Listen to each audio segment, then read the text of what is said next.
Mas eu vou lhe dizer algo chocante. Você não precisa ter 61.000 transgressões para não entrar no céu, não. Se você tiver um único pecado, você não pode entrar no céu. O que eu vou lhe dizer é chocante. Só gente perfeita entra no céu, sabia disso? Só gente perfeita entra no céu. Porque no céu não pode entrar nada contaminado. Aí você pode argumentar comigo e dizer, não estou gostando dessa brincadeira não, esse negócio não está certo, porque eu faço muita coisa boa, eu faço muita coisa certa. Se botar na balança coisa errada e coisa certa que eu faço, tem certeza que tem mais coisa certa que errada. O problema não é esse. O problema é que você não atingiu o padrão da perfeição para entrar no céu. E eu explico.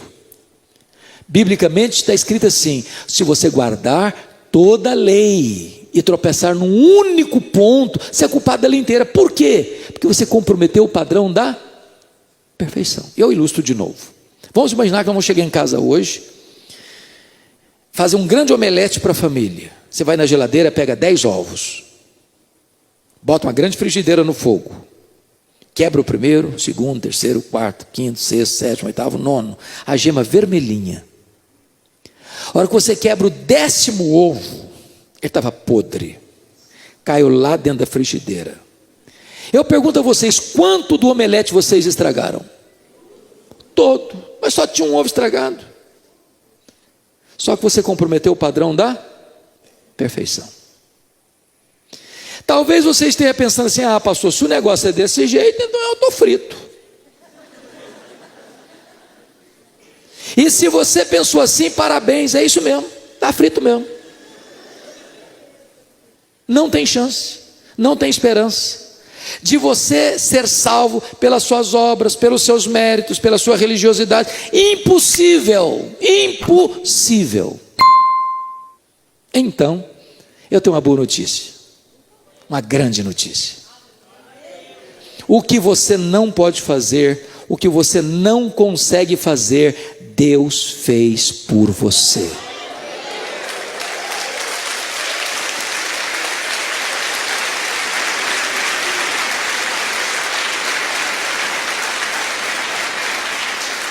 De que maneira? Deus enviou Jesus Cristo, seu Filho, como seu fiador, como seu representante, como seu substituto. A Bíblia diz que quando Jesus foi para a cruz, Deus lançou sobre ele a iniquidade de todos nós. E ele foi carregando sobre o seu corpo no madeiro os nossos pecados. Quando ele estava lá na cruz, ele pegou o escrito de dívida que era contra você, seus pecados, e anulou esse escrito de dívida, rasgou, encravou na cruz e deu um brado: está consumado, está pago, aquele que crê em mim não deve mais nada. Lá na cruz aconteceram 3 transações poderosíssimas que é preciso entender. Primeira transação que aconteceu na cruz, a Bíblia diz que Deus estava em Cristo reconciliando consigo o mundo, não imputando aos homens as suas transgressões. Sabe o que significa isso? Deus não pôs na sua conta a sua dívida. Qual o tamanho da sua dívida? Impagável. Impagável. Para Deus salvar você, sabe o que ele fez? Não botou na sua conta a sua dívida. Segunda transação da cruz, está escrito lá em 2 Coríntios 5, 21, aquele que não conheceu o pecado, Deus o fez pecado por nós. Sabe o que Deus fez com os seus pecados? Lançou-os todos sobre o seu Filho Jesus Cristo. Naquele momento não havia beleza nele, naquele momento o sol escondeu o rosto dele, naquele momento o pai teve que desamparar seu filho. Deus meu, por que me desamparaste? Naquele momento ele foi feito pecado por nós, naquele momento ele foi feito maldição por nós, naquele momento a lei exigiu a morte dele, naquele momento diz a Bíblia que agradou ao Pai moê-lo, e Deus satisfez nele toda a justiça que nós violamos, e ele ali é golpeado pela morte, a morte que o nosso pecado merece, porque o salário do pecado é a morte, e ele morre pelos nossos pecados, segundo as Escrituras. Terceira transação. Primeiro, Deus não botou a sua dívida na sua conta. Segundo, Deus botou a sua dívida na conta de seu Filho, Jesus Cristo, e Ele pagou essa dívida com seu sangue. Terceira transação. Aquele que não conheceu o pecado, Deus o fez pecado por nós, para que nele nós fôssemos feitos justiça de Deus.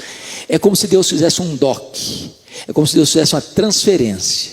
Agora Deus pega toda a justiça do seu Filho e vai lá e deposita na sua conta. Isso é mais do que perdão. Preste bem atenção no que eu vou lhes dizer. Isso é mais do que perdão. Sabe o que é perdão? Perdão é um conceito negativo, justificação é um conceito positivo. Eu ilustro. Imagine que você estivesse quebrado, falido. Você devesse R$1 milhão ao banco. Você não tem um centavo. Alguém vai lá e deposita R$1 milhão na sua conta, e a sua dívida é o quê? Paga. Agora você não tem mais dívida. Você está livre, está perdoado. Mas se você estava quebrado, quebrado você fica. Você só não tem mais dívida. Isso é perdão. Pois justificação é um conceito maior do que perdão. Sabe por quê? É porque Deus transfere para a sua conta lá no tribunal do céu todo o crédito da justiça do seu Filho. Justificação, irmãos, não é um processo, é um ato legal, é um ato jurídico, é um ato forense, não tem graus. A pessoa que acabou de crer em Jesus está tão justificada como aquela que tem 50 anos de vida cristã. Significa o seguinte: é como se Deus fosse lá na sua ficha no tribunal do céu e puxa a sua ficha. Sabe o que está escrito lá? Justificado. Você não tem mais dívida, você está quites com a lei, você está quites com a justiça, e mais, aqui tem um depósito de valor infinito na sua conta. Toda a justiça do meu Filho está aqui na sua conta. É por isso que a Bíblia diz: já nenhuma condenação a mais para aqueles que estão em Cristo Jesus, nosso Senhor.